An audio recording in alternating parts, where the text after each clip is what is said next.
All right. Good morning, good evening, good afternoon, ladies and gentlemen, and citizens of YouTube. This is Pastor Dow. I'm going to paint a picture here for you here this morning.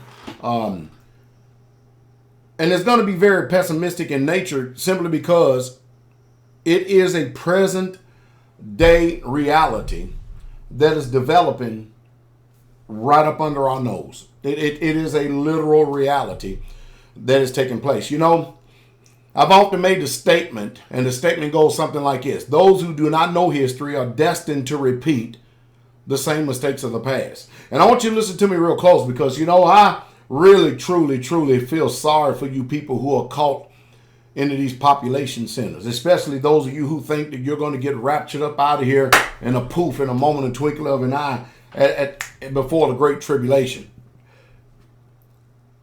We have things developing in this country. You need to understand the way that government thinks. Government does not want to do anything that's going to cause a civil uprising or panic. And if that means withholding pertinent information from you so that they don't have mass chaos on their hands, they will do that. Did you hear what I said? They will do that. And I think that many of us, even though we're here in America across the big old pond, and if things, excuse me, and if things are not happening to us across this pond, and things are going on over in the other world, somehow, some way, we've equated this to it can never happen to us. It never will happen to us. And this normacy bias is going to be chaotic. But I want to be able to read something here. Matter of fact, I'm going to read something. I'm going to read something. Read an article here. And reading this article right here, I want you to understand something, because I understand the nature of us. Many of us, we try to just put away calamity and catastrophe out of our minds, and then we make fun of people like myself and other people out there who choose to actually exercise independent thinking and always be prepared for a just in case scenario. You know, for instance, a world without rule of law. You know, there's an interstate called 95 South. Man, can you imagine trying to get out of some of these major population centers when crap literally hits the fan? And I know that most people don't want to hear this kind of talk. Believe you me, I know that people don't want to hear this kind of talk because this is not popular talk. But I'll tell you what I'm going to do. Let me raise up here for a second. I'm going to actually go ahead and speak to you and read this article right here to you because we need a defibrillator on our mind. We need to be reminded. As recent as 1992, and let's go ahead and read this. All right. Bosnia war. All right, listen to this. Bosnia war survivor warns of things to come in collapse of America. Now, we talking for someone who has experience, not someone who doesn't know. You know, most of you have never been to a third world country, and most of you have never been to a war-torn zone and have no idea of the amount of suffering. And many of you do not know. See, many of you, you give yourself a pass because you choose to put things out of your mind. And you have no idea what the human spirit will do. I don't care how saved, I don't care how sanctified, I don't care what God or God you believe in or whatever it is. Many of you do not know, and neither do you understand what type of challenges that will be presented to you and your family when it comes to survival. When every man and every woman is after surviving for their own self and their own. I'm telling you, the human spirit can decline real quick. Don't let civilization fool you. Don't let laws fool you one bit. Let's go ahead and with this article. And I'm going to tell you right now, it's going to be very painful, okay? And I'm going to go ahead and read this. Bosnia war survivor warns of things to come in the collapse of America. Natural News. We are republishing two important stories here that you need to read. The first is a report of a man who survived the war in Bosnia. Although the source of this cannot be confirmed, the advice is extremely valuable regardless.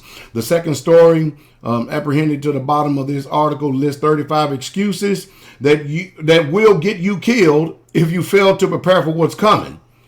This was originally published on shtfplan.com as a source below. So here it is first. 1 year of hell. I am from Bosnia. You know, between 1992 and 1995, it was hell. For 1 year, I lived and survived in a city with 6,000 people without water, electricity, gasoline, medical help, civil defense, distribution service, any kind, traditional service, or centralized rule. Our city was blockaded by the army, and for 1 year, life in the city turned into total crap. We had no army, no police. We only had armed groups.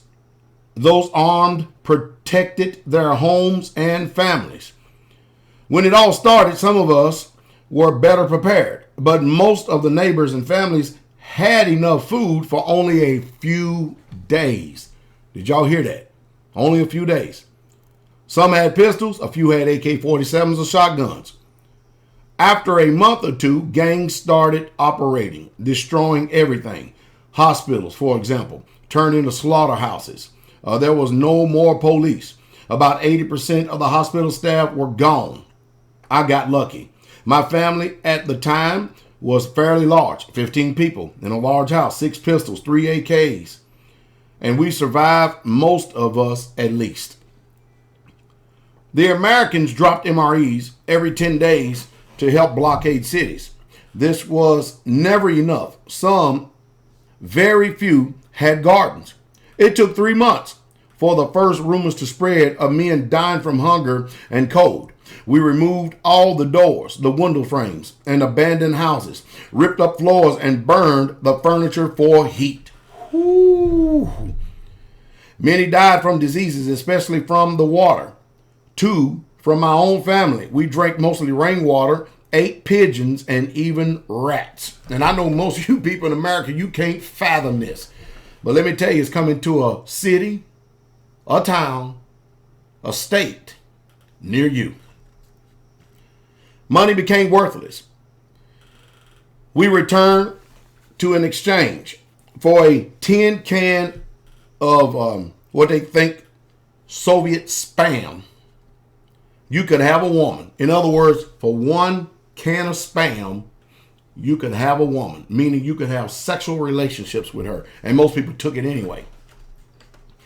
It is hard to speak of, but it's true. Most of the women who sold themselves were desperate mothers. Arms, ammunition, candles, lighters, antibiotics, gasoline, batteries, food.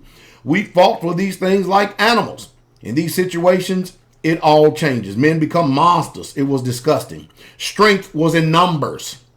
A man living alone, getting killed and robbed would be just a matter of time, even if he was armed. Today, me and my family are well prepared. I am well armed. I have experience. Pay attention to that word, experience. It does not matter what will happen, an earthquake, a war, a tsunami, aliens, terrorists, economic collapse, uprising. The important part is that something will happen. Here's my experience. I can't make it on your own, or you can't make it on your own. Don't stay apart from your family. Prepare together. Choose reliable friends. How to move safely in a city. The city was divided into communities along streets. Our streets, 15 to 20 homes, had patrols. 5 armed men every week to watch for gangs and for our enemies. The exchanges occurred in the street. About 5 kilometers away was an entire street for trading, all well organized.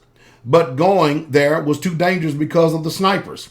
You could also get robbed by bandits.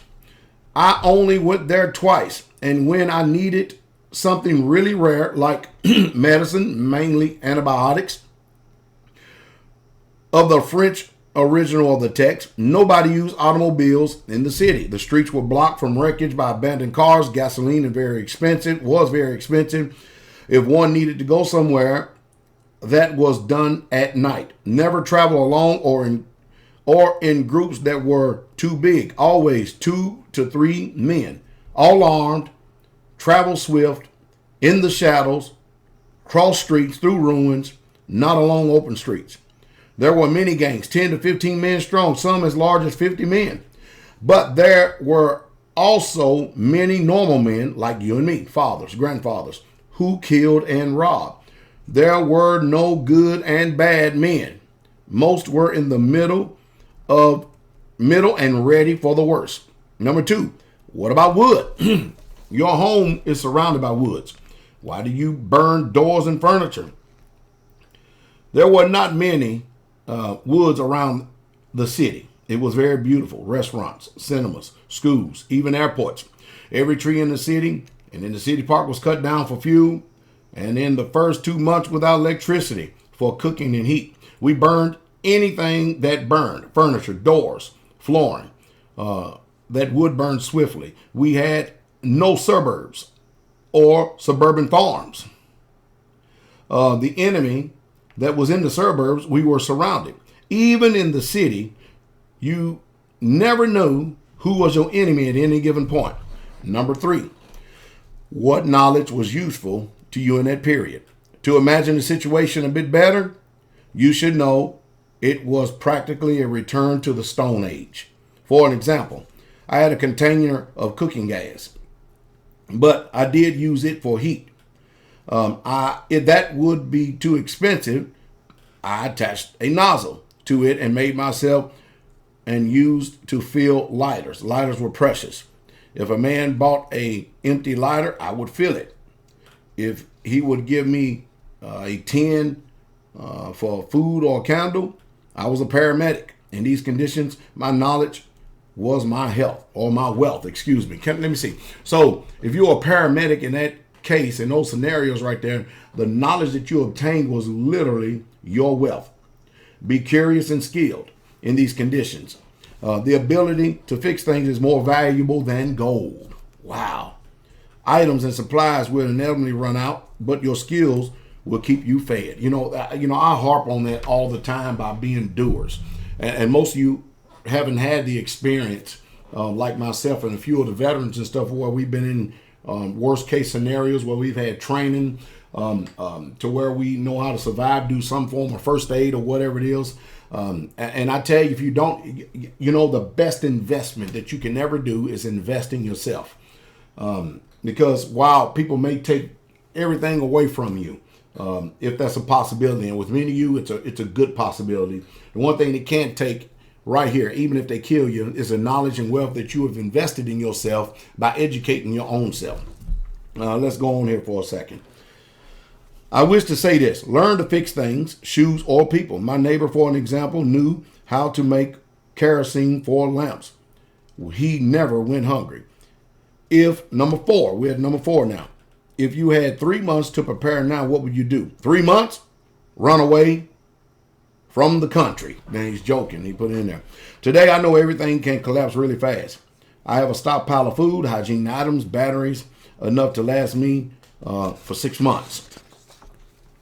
I live in a very secure flat and own a home with a shelter in a village 5 kilometers away. Another 6 months supply there too.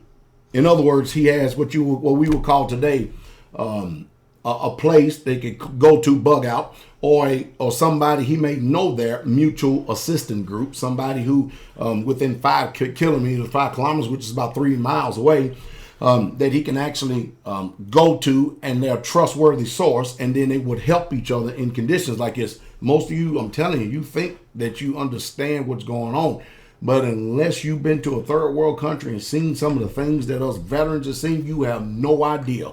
And it's you think it's bad in these cities now. Wait till there's when there's no rule of law and see how bad it is. There's a small village. Most people there are well prepared. The war had taught them. I have 4 weapons and 2,000 rounds for each. Can you imagine that? I mean, here's a box of rounds right here. This is a box of 22s right here. And look at this little thing right. Can you imagine how valuable this one little bullet will be right here in a situation like that? And many of you live in population centers the way you can't even own a firearm. You can't even have it in your home, much less even use it to protect yourselves. What in the hell is wrong with you people? And you still stuck in those cities? Whew. See, a lot of these groups, they're already militant. And they already got a game plan. Hey, stuff start collapsing, don't worry about it. And since most of you are goys and goyams anyway, you don't mean nothing. Hey, it's war. And they don't care nothing about you. Most of you don't even carry around a pocket knife on a daily basis. You have no idea how to even operate the thing. You have no skill set whatsoever at all. The government is even after these 223 rounds right now. Many of you have no idea to what a combination knife is. That, hey, this right here will be more valuable than what gold in a time like this. You have no idea. Y'all forbid for you to see, oh, it's an assault rifle. It's an assault rifle. Wow. I've never in my life, as many times have I trained many soldiers, and I ran ranges and given professional instructions on handguns. I've never seen a handgun jump up off a table, and you let me know during this video if this thing is so dangerous that it will move on its own and turn around and put its barrel to my head and shoot it. I've never seen it. I've seen a human being take it and use it to destroy, but I've never seen it before. I've never seen it before in my life. Let's go on right here to the next one right here. Have a garden and have learned gardening. Also, I have a good instinct, you know. When everyone around you keeps telling you that it'll be all fine, but I know it will collapse. I have strength to do what I need to protect my family because when it all collapses, you must be ready to do bad things to keep your children alive and to protect your family. Surviving on your own is practically impossible. That's what I think. Even you're armed and ready. If you're alone, you'll die. I have seen that happen many times. Families and groups well prepared with skills and knowledge in various fields. That's much better. Tell you what I do, because I don't want to make this video extremely long. If you would like for me to continue on with this article right here, and then interject my personal experience, wisdom, knowledge, and instruction, or whatever I can add to this, we'll continue on with part 5. But hey, it is something that we need to know.